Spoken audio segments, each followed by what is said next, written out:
My husband's family planned a reunion cruise. They asked if I could skip it so his ex-wife could bring the kids instead. I stared at Mitchell across our kitchen table, waiting for him to say he'd shut this down immediately. He didn't. "It's just 1 week," he said. "The kids are more comfortable with Brianna on boats. She used to take them sailing. We'd been married for 4 years. His ex had left him for her personal trainer, drained their joint account, and hadn't attended a single school event since the divorce. But sure, she was the sailing expert. His mother called that evening. "Nothing personal, dear. It's about the children's comfort." The children were 11 and 9. I'd been packing their lunches, helping with homework, and sitting through soccer games in the rain while Brianna posted Instagram stories from Cancun with her boyfriend. "We've already booked Brianna's cabin," my mother-in-law continued. "She's so excited to reconnect with the family that had spent every holiday at my house for the past 4 years. I told Mitchell I'd go anyway, book my own cabin if needed." He got quiet. "That would make things awkward." "For who?" "Mom thinks it might confuse the kids, having both of you there." I'd been their stepmother longer than Brianna had been present in their lives post-divorce. The younger one, Nolan, still called me when he had nightmares. I called my sister. She laughed darkly. "Let me guess.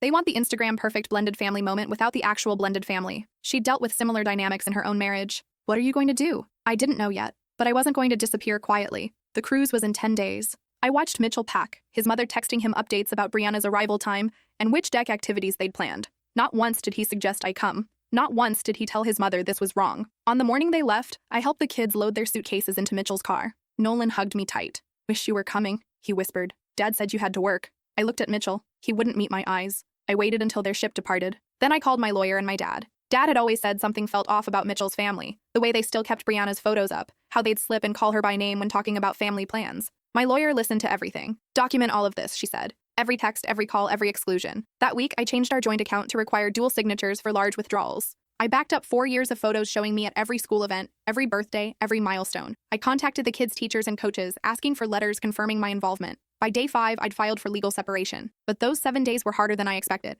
I went to work, came home to an empty house, and sat in the silence. Nolan's backpack was still hanging by the door. Caleb's science project sat half-finished on the dining table. I'd promised to help him complete it when he got back, if he came back to me at all. My best friend Rochelle came over on day 4. She found me staring at photos on my phone. "You're spiraling," she said. "Stop. What if I'm overreacting? What if Mitchell's right, and I'm making this bigger than it is? His family asked you to disappear so his ex-wife could play mommy for a week. That's not small." She took my phone away. "You're not overreacting. You're finally reacting. There's a difference." On day 6, I got a text from Caleb. Just a photo of a dolphin with the caption, "Saw this. Made me think of you." We'd watched a documentary about dolphins together 2 months ago. He'd been fascinated. That small gesture broke something in me. He was thinking of me while his grandmother tried to erase me. Mitchell called from the ship on day 6. "The kids miss you. Brianna's being difficult." Of course she was. She'd gotten her photo op and now wanted nothing to do with actual parenting. "Can you pick us up from the port?" he asked. "Mom's car is too small for everyone." I let the silence stretch. Then I said the words I'd been practicing. "Your mom can figure it out. I'm sure Brianna can help."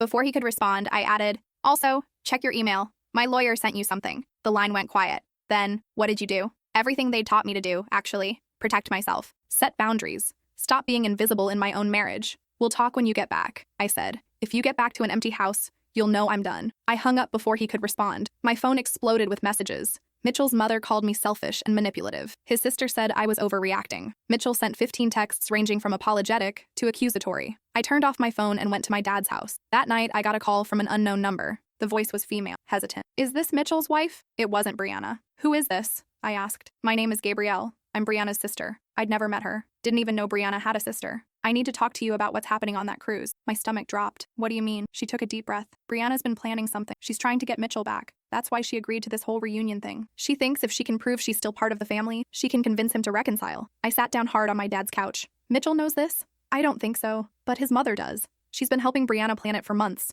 Gabrielle's voice cracked. "Look, I love my sister, but what she did to Mitchell was wrong, and what she's doing now is worse. Those kids deserve stability, not this mess." "Why are you telling me this?" "Because Brianna showed me the text between her and Mitchell's mother. They're going to ambush him on the last night of the cruise. Tell him it's what the kids want, that you've been planning to leave him anyway." She paused. "His mother's been collecting evidence. Photos of you out with friends, claiming you're having an affair. Timestamps from when you worked late, saying you're neglecting the family." I felt sick. "I work late because I'm a nurse. I go out with friends twice a month." "I know. That's why I'm calling. This isn't right." She gave me the name of the cruise ship and the cabin numbers. "They dock in 2 days. If you want to stop this, you need to be at that port." After she hung up, I sat in the dark for an hour. My dad came in with coffee. "You okay?" "No." I told him everything. He didn't say anything for a long time. Then he stood up. "Pack a bag. We're driving to Miami." We left at 4 a.m. Dad drove while I researched everything I could about cruise ship arrivals and port access. I called my lawyer from the road. She was furious. "This is harassment, alienation of affection. I can work with this." She told me to record everything, to stay calm, to let them incriminate themselves.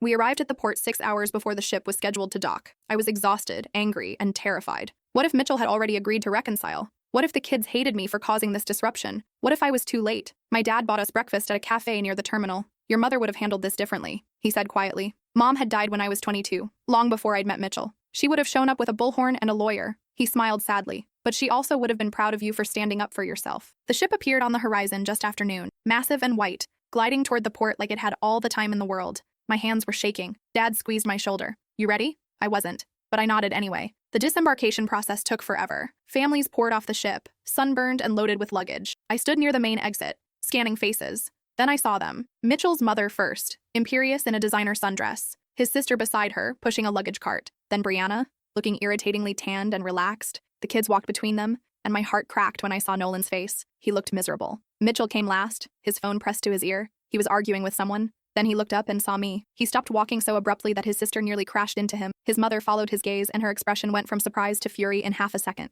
Brianna turned, saw me, and her perfectly crafted smile faltered. I walked toward them. My dad stayed back, but I could feel him watching, ready to intervene if needed. What are you doing here? Mitchell's mother demanded. This is family business. I am family, I said calmly. Or I was, until you decided to erase me. Mitchell stepped forward. We need to talk. His voice was strained, privately. No. I looked at his mother, then at Brianna. Whatever you need to say it in front of them, since they've been running our marriage anyway. His mother's face reddened. How dare you? Mom, stop! Mitchell's voice was sharp. He turned to me and I saw something in his eyes I hadn't seen in months. Clarity. I got your lawyer's email, I read it on the ship, and then I started paying attention. He looked at his mother. Really paying attention. Mitchell, honey, she's manipulating you, his mother started. No, she isn't. He pulled out his phone. You want to know what manipulation looks like? It's the 52 texts you sent me this week about how Brianna has changed, how she misses our family, how the kids need their real mother. He scrolled through his phone. It's you booking Brianna's cabin before even asking if my wife could come. It's you telling the kids that she had to work when you know that's not true. I was trying to help you see what?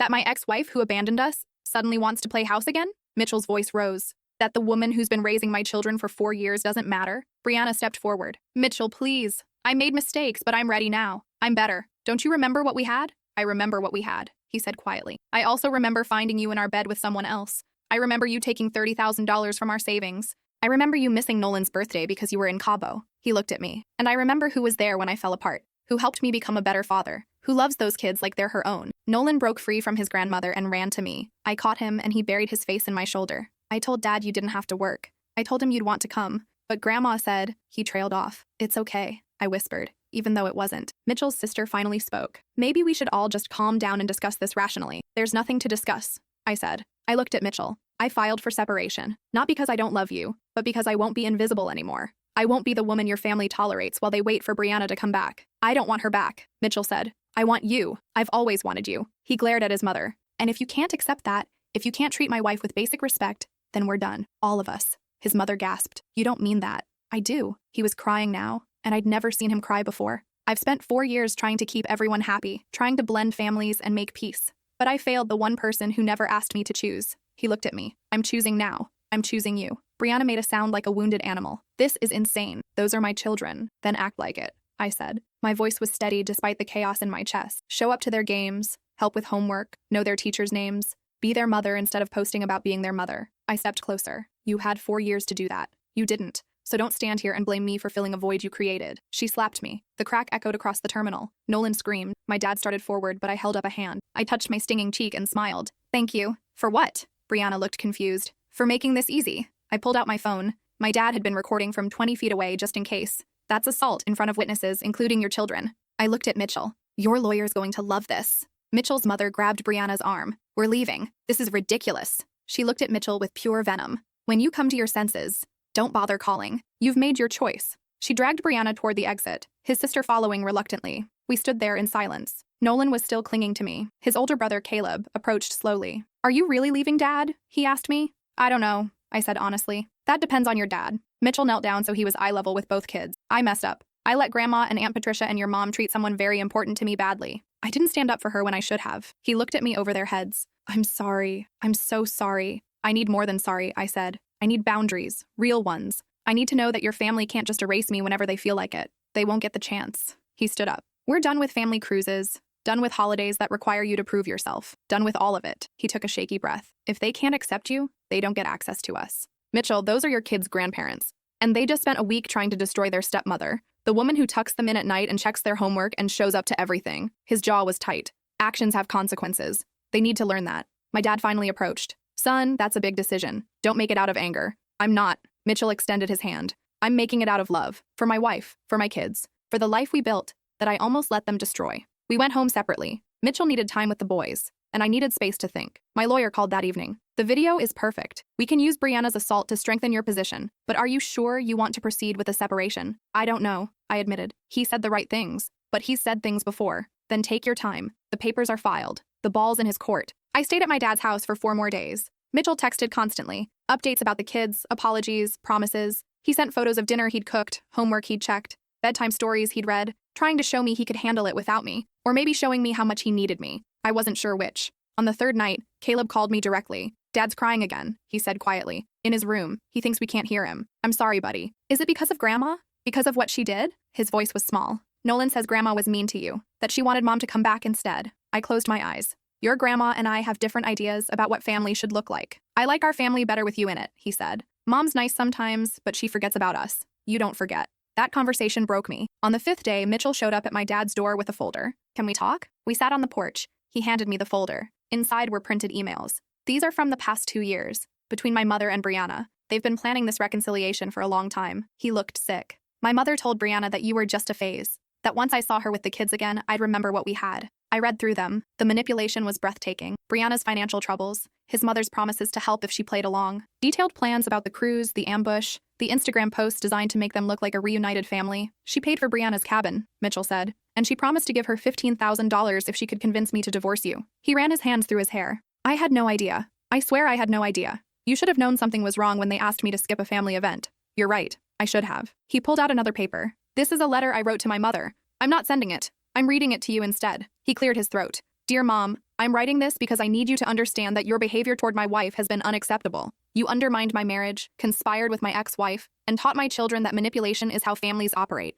Until you can apologize sincerely to my wife and respect our boundaries, you will not be welcome in our home or our lives. This isn't a negotiation. This is me finally being the husband and father I should have been all along. Tears were running down his face. I need you to know that I'm sending it. Tomorrow. And I'm prepared for her to never speak to me again. Mitchell, I chose wrong, he said. Every time I had to pick between keeping peace with my family and protecting you, I chose wrong. I'm done choosing wrong. I took his hand. This is going to be hard. Cutting off your mother, dealing with Brianna's drama, explaining to the kids why Grandma can't visit. I know, but nothing's harder than losing you. He looked at me with raw honesty. I can't promise I'll be perfect, but I promise I'll choose you. Every single time. Even when it's hard. Especially when it's hard. We sat there for a long time. Finally, I said, I need therapy. We need therapy. And if your mother responds to that letter with anything less than a genuine apology, I need to know you'll hold firm. I will. He squeezed my hand. Whatever it takes. I moved back home the next day. The boys were overjoyed, relieved that the nightmare was ending. Mitchell sent the letter. His mother responded with a vicious text calling me every name imaginable. He blocked her number without responding. His sister tried to mediate,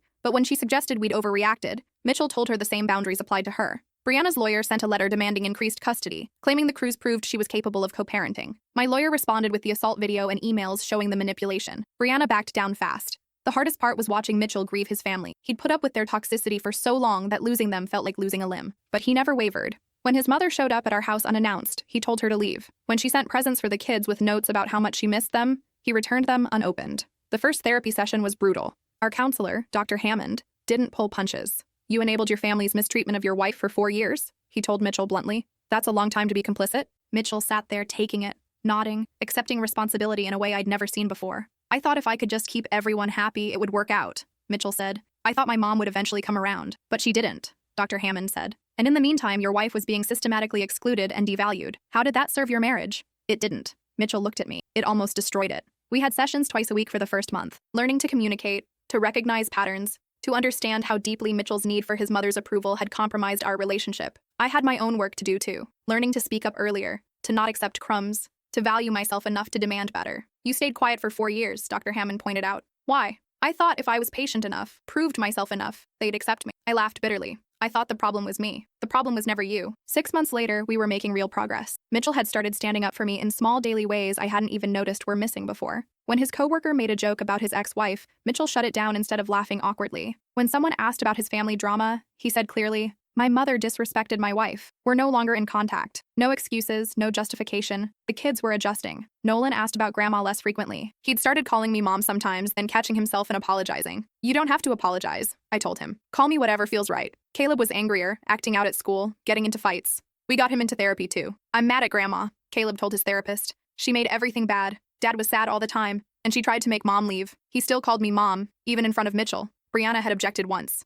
Caleb told her, "You're not here." She is. So she's Mom. Brianna tried twice more to leverage her renewed involvement into something bigger. Both times, the court sided with us. Consistency matters. Showing up matters. And a cruise doesn't erase 4 years of absence. The second time she filed, claiming we were alienating her from the children, the judge looked at her attendance record and dismissed the case immediately. You've attended 8% of scheduled visitations in 4 years, he said. That's self-alienation. My relationship with Mitchell strengthened in ways I didn't expect. Turns out when you stop trying to please everyone, you can actually focus on the people who matter. We went on our own trip, just the 4 of us. No extended family, no pressure, no Instagram performance, just us. We stayed in a cabin in the mountains, played board games, hiked trails, and ate dinner together every night. Nolan said it was the best vacation he'd ever had. His mother sent a letter after 8 months. It started with, "I've had time to think," and ended with, "You owe me a chance to explain." There was no apology, no acknowledgement of what she'd done. Mitchell read it once and threw it away. She still doesn't get it, he said. Maybe she never will. Are you okay with that? I asked. He thought about it. I'm sad about it, but yeah, I'm okay. Because I have you. I have the boys. I have a life that's honest instead of just looking perfect. He kissed my forehead. I should have protected that from the beginning. Around the 10-month mark, something shifted. Mitchell stopped looking sad when holidays approached. He stopped checking his phone, hopefully, waiting for his mother to apologize. He started planning our own traditions instead. Thanksgiving dinner with my family and close friends. Christmas morning, just the 4 of us. Then brunch with people who actually cared about us. Do you miss them? I asked him one night. I miss who I thought they were, he said. But I don't miss walking on eggshells. I don't miss feeling like I'm failing everyone all the time. He pulled me closer. I like this version of our life better, even with all the grief. A year after the cruise, we renewed our vows. Small ceremony, just close friends and the kids. No family drama, no politics, no performance. Just promises we actually intended to keep. As Nolan handed Mitchell the ring, he whispered, "You better not mess this up again, Dad." Mitchell laughed through tears. "I won't, buddy. I promise." And he didn't. We still had hard days. Moments when the kids missed their grandmother, or when Mitchell second-guessed whether he was too harsh. But we talked through it. We didn't hide anymore. We don't pretend everything's fine when it isn't. One particularly hard day came around the 15-month mark. Nolan had a school assembly where they were supposed to bring grandparents. He came home crying because he was the only kid without any grandparents there. My dad had been out of town. Everyone had someone, he sobbed. Even Tyler, and his grandparents live in China. Mitchell held him while he cried. "I know it's hard. I know you miss Grandma. Why can't she just say sorry?" Nolan asked. "If she said sorry, she could come back, right?" "It's more complicated than that," I said gently. "Grandma would have to mean it. She'd have to change how she treats people." "But she won't?" "No, buddy, she won't." That night, after the kids were asleep, Mitchell broke down. "I did this to them. I let my mother be who she is for so long that now they're paying for my boundaries." "They're not paying for your boundaries," I said. "They're benefiting from them. They're learning that you protect your family, that you don't let people hurt the people you love, even if those people are family." I held his face in my hands. "They're learning what love actually looks like. That's not a bad lesson." Brianna faded into the background where she belonged. Occasional visits, supervised and structured. The kids stopped expecting her to be more than she was. That stung, but it also freed them to stop hoping for something that wasn't coming. She'd show up for her scheduled time, take them to the movies or the park, then disappear again for a month. Consistent in her inconsistency. Around 18 months, she stopped pretending. The visits became even less frequent. She moved to Austin with a new boyfriend, and suddenly the drive was too far, the schedule too complicated. The kids barely reacted when she canceled. "Figures," Caleb said when she bailed on his basketball game. No anger, no surprise, just acceptance that this was who she was. 2 years after the cruise, Mitchell's sister Patricia reached out. She'd left her husband and finally understood what we'd been dealing with. "I'm sorry," she said. "I saw it happening and I looked away because it was easier." We met for coffee, cautiously, with boundaries, but it was a start. "Mom's angrier than ever," Patricia told us. "She tells everyone you turned Mitchell against the family, that you isolated him." "We didn't isolate him," I said. "We set boundaries." "I know that now." She stirred her coffee. "My ex did the same thing your mom did, Mitchell. Tried to control every aspect of my life. Told me what to think, who to see, how to parent. I defended him because he was family." She looked up with tears in her eyes. "I'm sorry I didn't defend you." Mitchell was cautious but kind. We established clear rules. Patricia could see the kids but not talk about their grandmother. No guilt trips, no mediation attempts, no pressure. She agreed. Over time, she became part of our lives again. Different than before, but present. His mother never apologized. She sent cards on birthdays with just her name signed. No warmth, no acknowledgement, just proof she remembered. Mitchell stopped opening them after a while. "She's not going to change," he said, "and I can't keep hoping she will." Around the 30-month mark, we had a scare. Mitchell's mother had a heart attack. Patricia called us from the hospital. She's asking for you, she said. For Mitchell and the boys. We went. Not because we forgave her, but because Mitchell needed to see for himself if this crisis would change anything. We walked into her hospital room, and she looked small in the bed, fragile, almost sympathetic. Then she opened her mouth. About time you showed up. No apology, no acknowledgement, just entitlement. Mitchell stood there for a moment, then turned to leave. Mitchell, wait, she called out. I almost died. And I'm sorry you're going through this, he said. But that doesn't change anything between us. You're really going to hold a grudge while I'm in a hospital bed? I'm not holding a grudge. I'm maintaining boundaries. He looked at her calmly. You can apologize to my wife at any time. Until then, we're done. We left. His sister followed us to the parking lot. She's not going to change, Patricia said. Even facing death, she's still more concerned with being right than being in your life. I know, Mitchell said. And I'm okay with that now. The kids thrived. Nolan joined theater and discovered he loved performing. Caleb made the honor roll and started talking about college. They had stability, consistency, and 2 parents who showed up. Not the family Mitchell's mother had envisioned, but the one they deserved. By year 4, the grief had mostly faded. Mitchell rarely brought up his mother. When he did, it was factual, not emotional. My mother made choices. I made mine. That's how it is. He'd accepted that some relationships can't be repaired, that some people won't change, that protecting your peace sometimes means walking away from blood. We established new traditions. Annual camping trips where Mitchell taught the boys survival skills. Monthly game nights where we'd play ridiculous board games and order too much pizza. Sunday morning pancakes where everyone cooked together. Small things that added up to a life we'd built ourselves. Sometimes I think about that cruise. About standing at the port, watching that ship come in, not knowing if I was about to lose everything or save it. I think about Gabrielle's phone call and wonder if she knew what she was setting in motion. I never heard from her again. Maybe she decided family loyalty was more important. Maybe Brianna cut her off for interfering. But mostly, I think about the moment Mitchell chose. Really chose. Not in words or promises, but in action. In letters sent and boundaries held and family members blocked. In therapy sessions and hard conversations and days when it would have been easier to give in. Because love isn't just showing up when it's convenient. It's showing up when it costs you something. When the choice is between peace and principle, and you pick principle even though it hurts. Mitchell's mother sent one final letter when Nolan graduated middle school. It was short. I miss my grandsons. I made mistakes. Can we talk? There was still no apology to me. No acknowledgement that I existed beyond being an obstacle. Mitchell called her. I listened from the other room. You can see the boys if you apologize to my wife. Not a half-hearted sorry, but a real one. You need to acknowledge what you did and why it was wrong. Silence on the other end. Then the line went dead. She'd hung up. He came into the room looking defeated. She can't do it. After all this time, she still can't admit she was wrong. Then she doesn't get access. I said, that's her choice. I know. He sat beside me. I just wish it didn't have to be this way. It doesn't. She could apologize. She could change. She's choosing not to. I took his hand. You're not responsible for her choices anymore, just yours. He nodded. I choose you. Every time. I'll keep choosing you. And he has. For 5 years now. Through job changes and parenting challenges and the normal chaos of life. Through moments when reconnecting with his family would have been easier. Through holidays that feel smaller, but infinitely more peaceful. The kids understand now. They see how their dad protects our family, how he refuses to let toxic patterns repeat. Caleb told me recently that he wants to marry someone like me someday. Someone dad will actually fight for, he said. It was the highest compliment I've ever received. Brianna disappeared again eventually. New boyfriend, new city, new life. The kids barely notice anymore. They have what they need right here. Last month, we went on another cruise. Just the 4 of us, like before. Mitchell stood on the deck watching the sunset, and I wrapped my arms around him from behind. Any regrets? I asked. He turned and kissed me. Only that I didn't choose you sooner. Below deck, the kids were playing shuffleboard and laughing. Our family, small and imperfect and ours. No performances,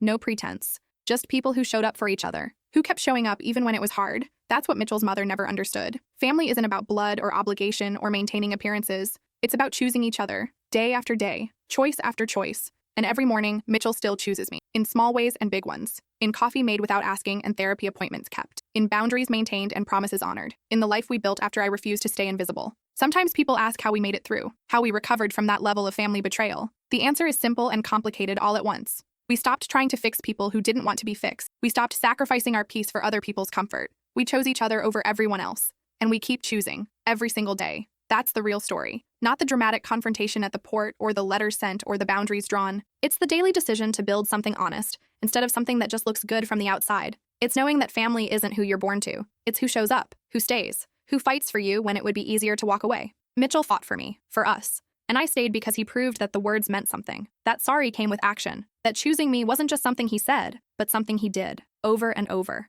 Until the wounds healed and the trust rebuilt, and the life we created became more real than the one his family tried to force us into. We won, not because we destroyed his family or got revenge, but because we built something better, something that didn't require anyone to be invisible, where love looked like protection and respect and showing up. Not just when it was easy, but especially when it wasn't. And on hard days, when Mitchell wonders if he made the right choice, I remind him of Nolan's face at that port, how miserable he looked, how he ran to me, how he knew, even at 9, that something was wrong with the way his grandmother treated me. I remind him that kids learn what love looks like by watching us, and we taught them that love isn't performance. It's presence. It's choosing. It's fighting for the people who matter. His mother might never understand that. She might die believing she was right, that I was the problem, that Mitchell threw away his family for nothing, but she'll be wrong. Because family isn't something you're born into that you have to accept, regardless of how they treat you. It's something you build with people who deserve your loyalty, who earn your presence, who show up not just in good times, but in hard ones. Mitchell's mother had every chance to be that person. She chose her pride instead. That's on her, not on us. We just refused to keep paying for her choices. And in doing that, we gave our kids something better. A home where they don't have to walk on eggshells, where the adults protect them instead of using them as pawns, where love is honest and messy and real. That's worth more than any picture-perfect family reunion, worth more than keeping peace with people who demand you sacrifice your dignity for their comfort, worth everything we lost and everything we fought to keep. So when people ask if I regret how it all went down, I tell them the truth. I regret that it had to happen at all. I regret that Mitchell's family couldn't just treat me like a person. But I don't regret standing up for myself. I don't regret the separation papers or the confrontation at the port or the boundaries we set, because those moments saved my marriage. They saved me. And they taught Mitchell something crucial, that protecting your peace sometimes means disappointing people, that you can love someone and still enforce consequences for their behavior, that choosing your spouse isn't betraying your family, it's honoring your commitment. 5 years later, we're still here, still choosing each other, still teaching our kids what healthy love looks like. And Mitchell's mother is still waiting for him to come crawling back, apologizing, accepting her back without change. She'll be waiting forever. Because we learned the hardest lesson of all. Some people won't change, and you can't sacrifice your happiness trying to make them. You can only protect what matters, fight for who shows up, and build a life with people who choose you back. That's what we did. That's what we keep doing. And it's enough. More than enough. It's everything.